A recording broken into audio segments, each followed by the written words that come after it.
segueing from children education and talking about adults, a lot of them would also love to stay at home and work remotely. But the president justly, fairly notes that not everybody by a long shot could leave their workplaces. Look, we visited a farm. Tell me now, how can you work remotely at a farm milking cows? Or how can you have a day off at a farm? It's just not possible. It doesn't matter if we're talking about Russia or the United States. It's impossible. So what do we have? So we are working, somebody else is going to stay at home and get a salary? Is that just? Is that fair? We're breaking apart, we're splitting apart our society. This can't be done. So we're not going to forbid or prohibit anything to anybody.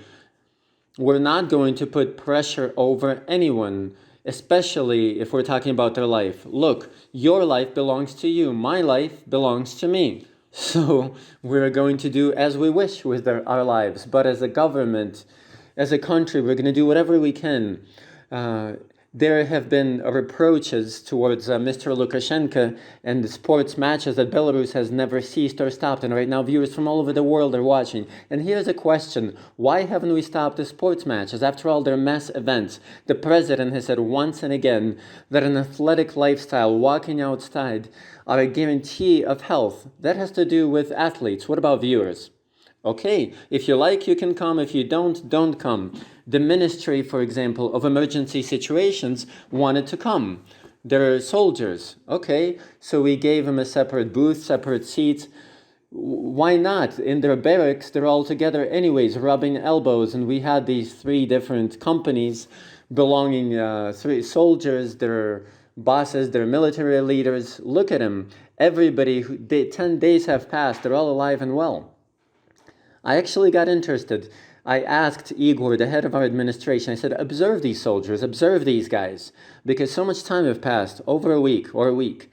Is there anybody there who is ill or unwell? Not one person. By the way, the situation with the coronavirus and other infections is under the president's full control. An analysis at the palace, at the government palace, will be done on Tuesday, and there will be numbers of statistics in each specific area.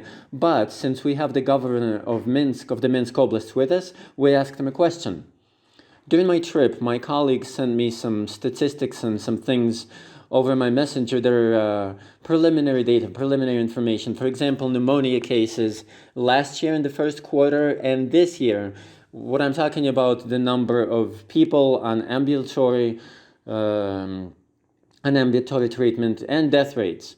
So at least these are the statistics we have. Judging by the first quarter of 2020, judging by these specific statistics, we're in a better situation than last year. And I definitely hope that these tendencies, these trends are going to stay the same. By the way, on Tuesday at the meeting that was announced by Aleksandr Lukashenko, all the social and economic factors will be discussed. Obviously, the coronavirus situation in the world has affected and hit hard against the Belarus business. There have been losses in food provisions and airline, cargo and transportation and education. The president has directed to help a package of help, but he tells the entrepreneurs to act as well, because we can't just give out money to everybody. All right, let's take Belarus, a company. But right now, there is no career, there is no work anywhere, but at least they're trying to sell these things one at a time. But they have 1,000 people at the company. What do you think? Are we going to support a restaurant or a huge enterprise like Belarus? Of course, we're going to support the manufacturer, a large company.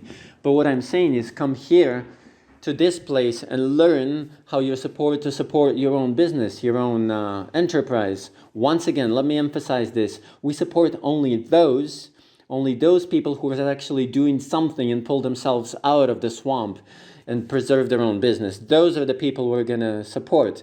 If they invest from whatever money they have, from whatever resources they have, if they try to do something, if they find a solution, new ways, new work, if they diversify like this company. We've also asked the president about those who are fighting on the front lines, about doctors. Lukashenko said we have the necessary resources. We have, for example, about 3,000 devices in order to test. And we're also going to have other hands and other people who can help. And he said that the military doctors should be helping. Let us involve the military doctors. Let the military doctors see how the civilians are working. because we have various hospitals where the people are concentrated. Let them see, let those military doctors see. They can monitor, they can help, and they will be in the know. They will learn what to do. Because, look, is nothing ever going to happen in the army? What, are we stupid?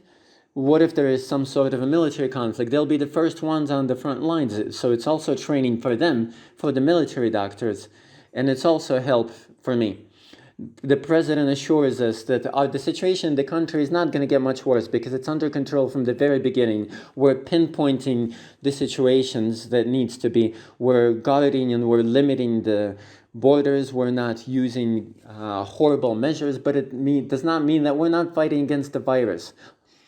Look, it's not because we have a bravado, because we're boasting. It has nothing to do with the coronavirus. We are actually in the peak of these contagious diseases. We have to come down from that peak. And sure, you have to preserve your health, and you have to take everything from life. And what are we trying to do if we tell people to stay at home? We want to put people in a cage? Look, he gave me a rooster as a present. Okay, the rooster will stay in a cage till nightfall, and then I have to let him out. And what are we trying to do? We have to put people in a cage? No, that's stupidity. That's psychosis. And when we have this psychosis, people will go mad, you see? Every day, they get overwhelmed with all these news, with all this information about the virus, and this, and here, and there, and you start worrying about the children and about yourselves. People will go crazy, honestly. I'm sure that the suicide rate in the world has gone up. And you have to fear this because it will be a consequence of this whole psychosis. I'm not even talking about the economy. I've already mentioned that. People, relax, calm down, get your head straight. Just do everything you need to do to live longer. And what do we have to do? We already know that. Sure, the coronavirus has a side effect, and it's called informational epidemic. And its consequences are only to be predicted in the future. We get all this information, psychological pressure, and it's not easier to resist it than the virus itself. It seems that there are no other problems in the world. Look, besides the virus, later you can blame everything on the virus. No, we have to treat oncology, you have to treat cardiovascular diseases. There are a lot of people who break arms and legs, and you have to treat those people. You have to actually treat regular pneumonia and other illnesses. Otherwise, look, it's all tilted. Everybody's hiding behind the coronavirus. Summing it all up, a half-hour conversation with a journalist, the president said, the state is doing everything possible to protect its citizens. All the Belarusians have to do is just be a little bit more attentive towards themselves and their beloved ones, and not only rely on emotions. Thank you very much. Stay healthy and live long. Alona Sarola and Andrei Novgorodtsev, the STV TV channel.